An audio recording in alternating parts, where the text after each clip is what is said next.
우리가 지금 공예배 안에 있는 요소들을 쭉 보면서 성경 낭독을 봤죠. 성경 낭독은 하나님 앞에 절을 하면 하나님께서 말을 해주시는, 성경 어떤 본문이든지 설교와 달리 어떤 성경이든지 낭독하는 것은 하나님께서 말을 해주시는 것을 직접 듣는 거라 했죠. 하나님의 말씀을 직접 듣는 시간이 성경 낭독입니다. 이건 구약교회에서부터 내려온, 그래서 오늘 사도의 노선에 선 참교회는 다 성경 낭독을 공예배 때 한다 하는 것을 생각할 수 있었습니다. 성경 낭독을 할 때 하나님의 말씀이 이것이구나, 이런 말씀이구나, 이것이구나 하고 알아듣기 위해서 우리가 낭독하는 것을 좀 배울 필요가 있겠다 해서 지난주에도 오늘 낭독하는 것을 미리 배웠는데요. 우리가 낭독할 때 주로 시편을 낭독하잖아요. 물론 다른 성경을 볼 수도 있고 한데 우리가 시편을 주로 낭독하니까 시편에서 우리가 익숙하게 읽고 듣고 했던 본문을 좀 봤으면 좋겠다 싶어서 오늘 시편 1편을 보았습니다. 다음 주에 이걸 함께 낭독, 복창하겠습니다. 그런데 한번 쭉 짚어서 보고 하나님이 이렇게 말씀하셨구나 하는 것을 알고 낭독할 때 하나님의 말씀을 직접 잘 알아듣게 되죠. 그래야 예배가 좀 하나님과 인격적인 교제, 실제적인 예배가 되죠. 요 시편 1편 1절에 복 있는 사람은 악인들의 꾀를 따르지 아니하고 복 있는 사람이 어떤 사람일까, 이걸 생각하면서 본문을 읽으면서 말씀을 들읍시다. 1절에 복 있는 사람은 악인들의 꾀를 따르지 아니하며 죄인들의 길에 서지 아니하며 오만한 자들의 자리에 앉지 아니하고. 요 시편 1편은 시편 전체의 서론입니다. 1편 1절이 서론이기도 하고 시편 1편은 다른 시편 전체 시편의 서론입니다. 그러니까 요 1편을 잘 알게 되면 다른 데 있는 시편도 알 가능성이 많다는 거죠. 서론을 잘 알면. 그러니까 1편이 매우 중요하죠. 여기 1편에 있는 복 있는 사람, 그리고 악인들, 죄인들, 오만한 자들, 이 사람들을 잘 알면 다른 시편에 있는 사람들도 잘 알 수 있습니다. 여기 복 있는 사람은 악인들, 죄인들, 오만한 사람들에 둘러싸여서 참 딱하게 살아가는, 외롭게 살아가는 현실인데요. 그걸 말하는데, 그러니까 요 복 있는 사람이 처한 상황, 딱한 현실에서 하나님의 말씀을 즐거워하고 묵상하는 요 복 있는 사람을 잘 이해하게 되면 오늘 복 있는 사람, 즉 성도, 참 성도들을 잘 이해할 수 있습니다. 특히 내가 성도, 참 성도들의 대열에 참여했다면 나의 현실도 잘 알 수가 있습니다. 그러니까 1편 잘 배울 필요가 있죠.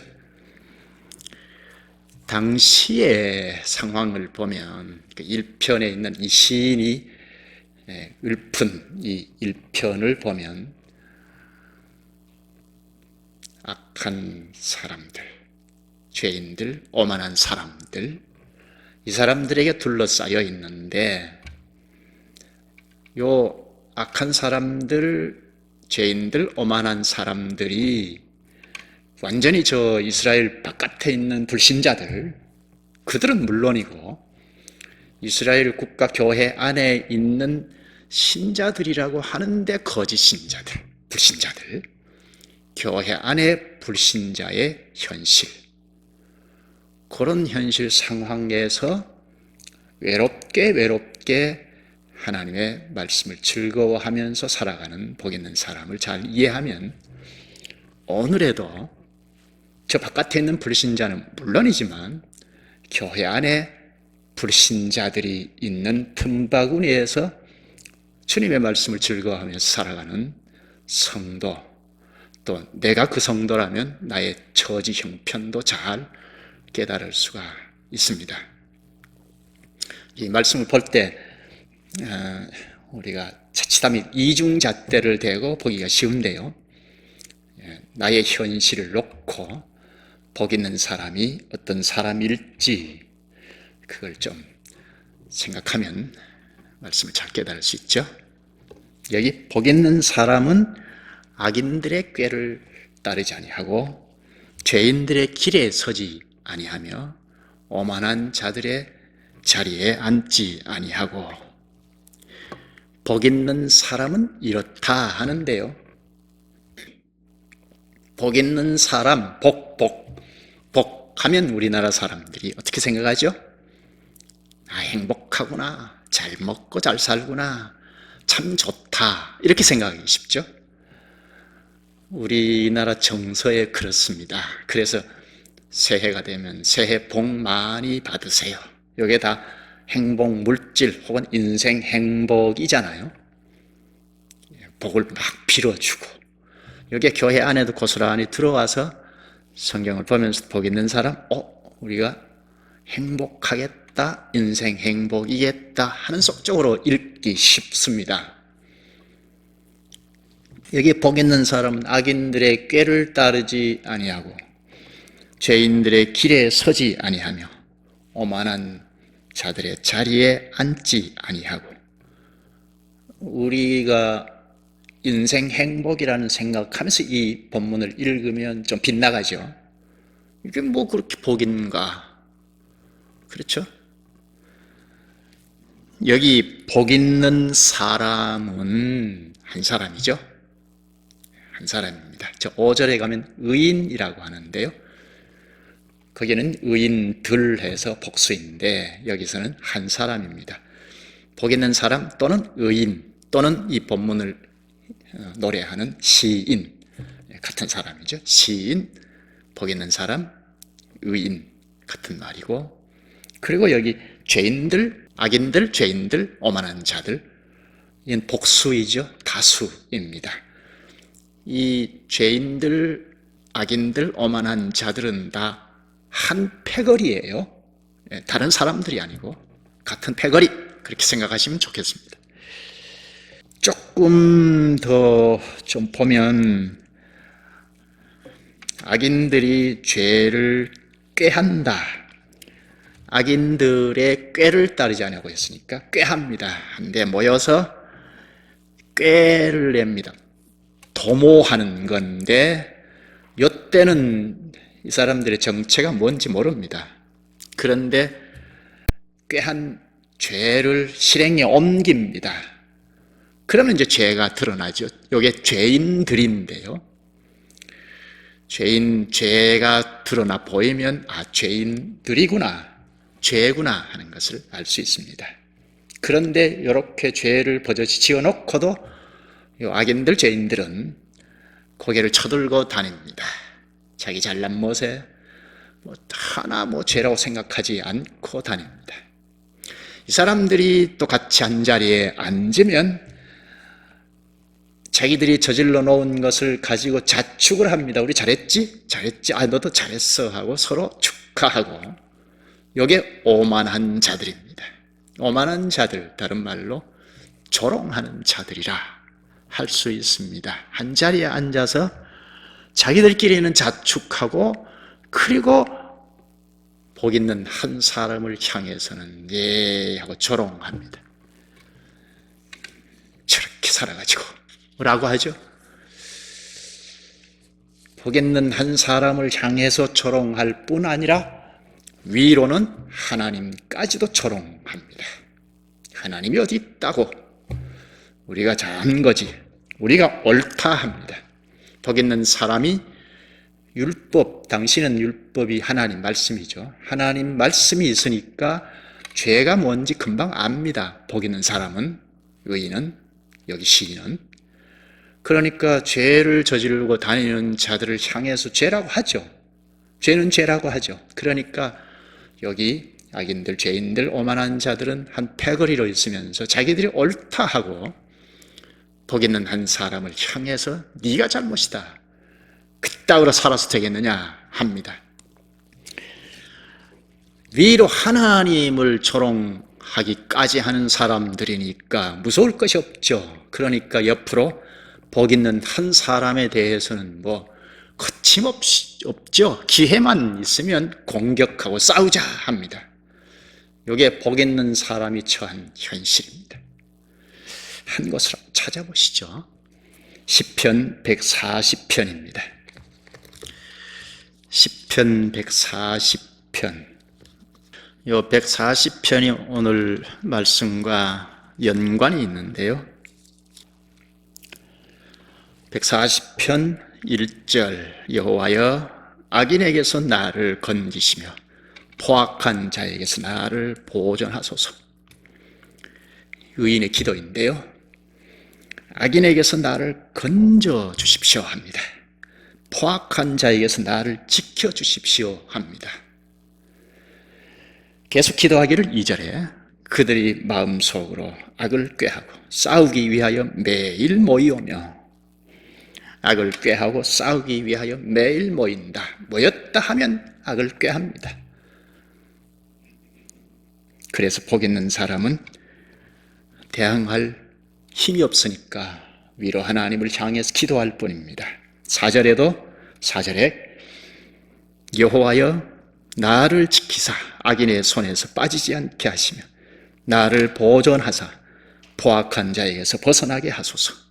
그들은 나의 걸음을 밀치려 하나이다. 5절에도 교만한 자가 나를 해하려고 올무와 줄을 놓으며 길 곁에 그물을 치며 함정을 두었나이다. 올무를 놓고 함정을 두고 걸리기만 해봐라 하는 식입니다. 그러니 복 있는 사람, 의인은 주님 앞에 기도할 뿐입니다. 또 한 곳 찾아볼까요? 시편 73편입니다. 이것도 연관이 있는 말씀인데요. 시편 73편. 딱한 현실에 처한 복 있는 사람, 주님 앞에 기도할 뿐인데요. 시편 73편 2절부터 보십시다. 나는 거의 넘어질 뻔하였고 나의 걸음이 미끄러질 뻔하였으니, 3절을 볼까요? 이는 내가 악인의 형통함을 보고 오만한 자를 질투하였음이로다. 악인들의 형통함을 보고 거의 넘어질 뻔했다고 합니다. 악인들의 형통함을 보고 질투했다고 합니다. 견딜 수가 없는 거죠. 이를 생각하면 참 신자로 산다는 것이 회의적이지 않습니까? 꼭 주님의 말씀을 즐거워하고 살아야 하나? 이게 우리의 단식 기도 아닙니까? 악인들이 승승장구하는 모습을 보면서 질투가 막 일어나는. 계속해서 4절부터 볼까요? 그들은 죽을 때에도 고통이 없고 그 힘이 강건하며. 뭐라? 우리 생각은 어떻습니까? 악인들은 기어이 본색이 드러날 거라 하잖아요. 그런데 여기 죽을 때도 고통이 없어요. 그 힘이 강건하며. 악인들은 분명히 망할 거라 생각하는데 아니에요. 더 잘되고 죽을 때도 아주 편안해요.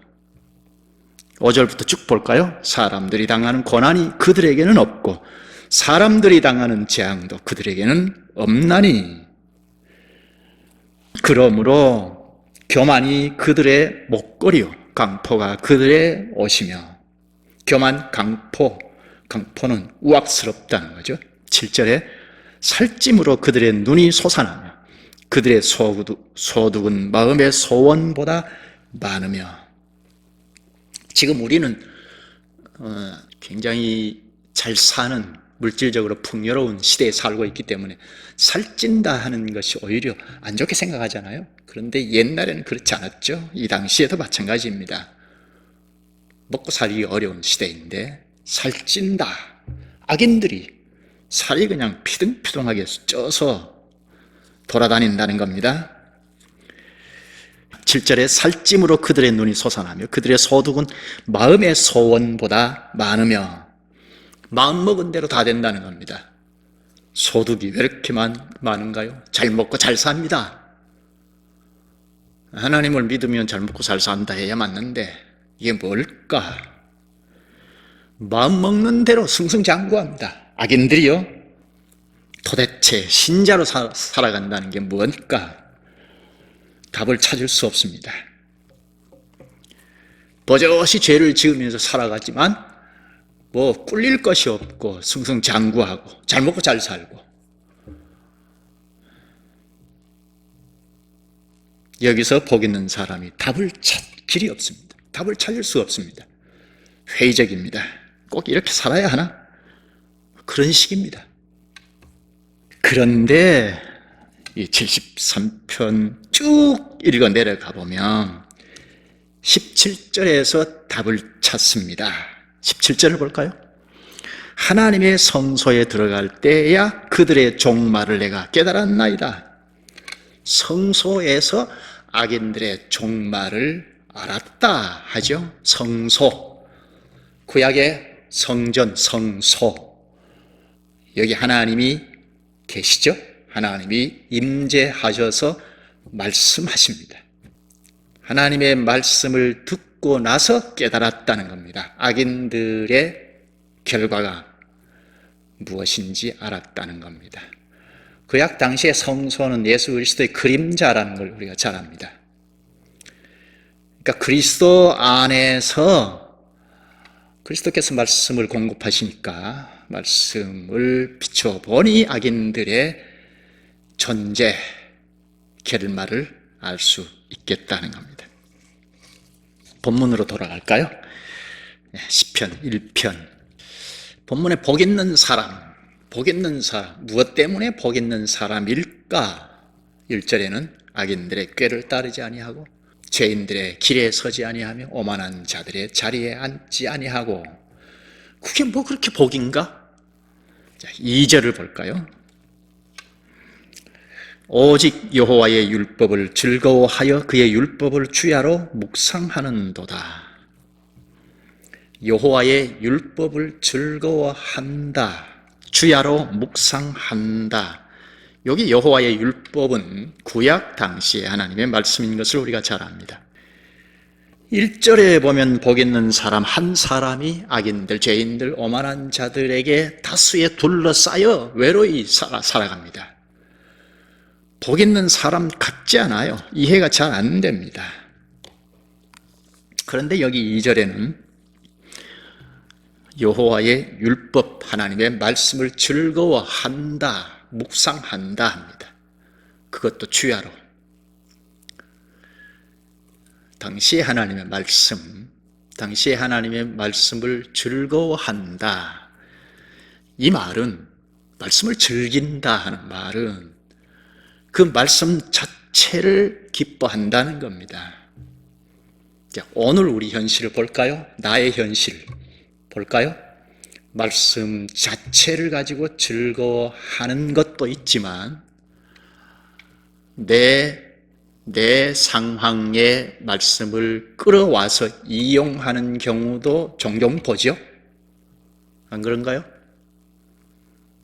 내 신변 안전을 도모하기 위하여 말씀을 끌어와서 이용하는 경우 있죠? 종종 볼 수 있습니다. 그걸 말하는 것이 아니고 여기 복 있는 사람은 말씀 자체를 즐긴다 하는 겁니다. 왜죠? 말씀에서 지식이 생기고 힘이 생기니까 그런데요.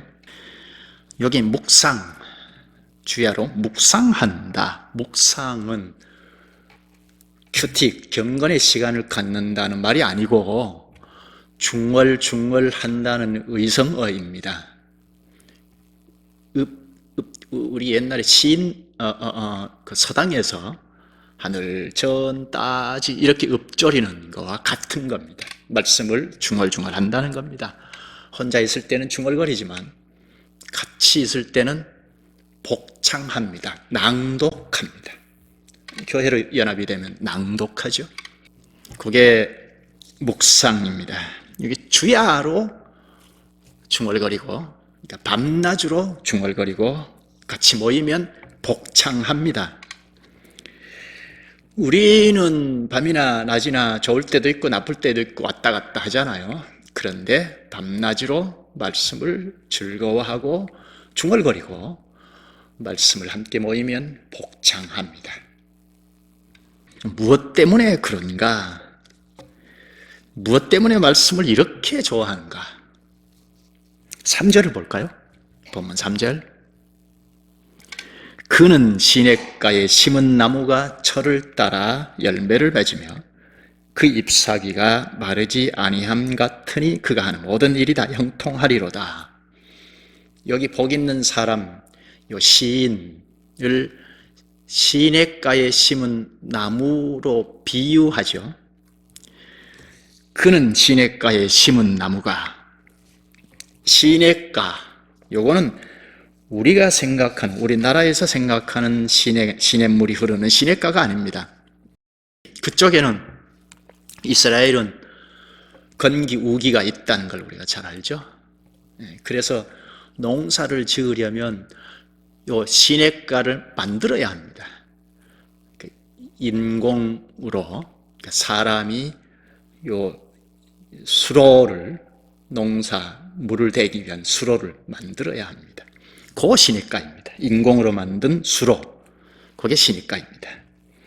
그는 시냇가에 심은 나무가, 요거는 인공으로 만든 시냇가에 심겨진 나무입니다. 시인이, 복 있는 사람이 나무로 비유해서 시냇가에 심겨졌다 합니다. 성경에 사람을 나무로 비유하는 때가 있는데요. 에스겔서 17장 5절부터 보면 이스라엘 공동체가 포도나무에 비유했는데, 신약에 예수님도 그랬죠. 교회를. 예수님이 나는 포도나무요 너희는 가지니 교회를 가지라고 했습니다. 본문에 나무는 심겨진 나무입니다. 복 있는 사람은 심겨졌다, 뭐 그렇게 할 수도 있는데, 요 농부가, 사랑하는 농부가 요 나무를 사랑하여 시냇가에 옮겨 심었습니다. 그러니까 잎사귀가 마르지 않죠. 청청한 잎을 자랑하며 시절을 쫓아 과실을 맺습니다. 그와 같다는 겁니다. 예레미야 17장 8절을 보면 그는 물가에 심기운 나무가 그 뿌리를 강변에 뻗치고 더위가 올지라도 두려워 아니하며 그 잎이 청청하며 그 가무는 때에도 걱정이 없고 결시 그치지 아니함 같으리라. 열매를 많이 맺는다는 거죠. 요 복 있는 사람은 1절에 악인들, 죄인들, 오만한 자들, 틈바구니에서 살아갈 수밖에 없습니다. 외톨이로 살아갈 수밖에 없습니다.